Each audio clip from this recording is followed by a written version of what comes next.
Tanjuti kang mangrali Kani chun ka mangai na zamkala Tanjuti katin lu siai kalam ron hawi Alai ru silo biatu di min lo la Katin lung siai Ma se bei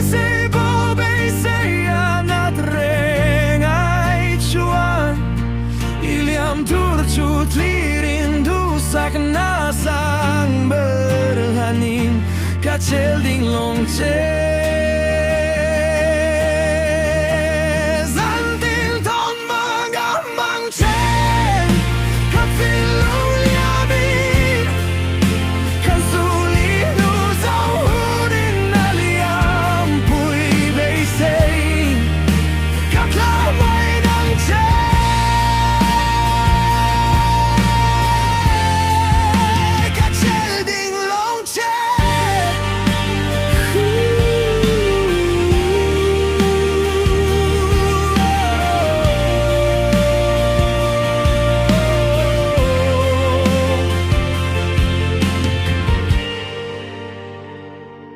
Lai kumbeling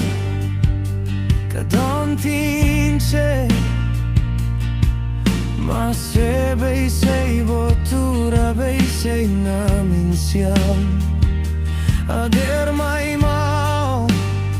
katilung hiami Kahum khofrali Tunalo leturin karing am tovloche Kacel ding long che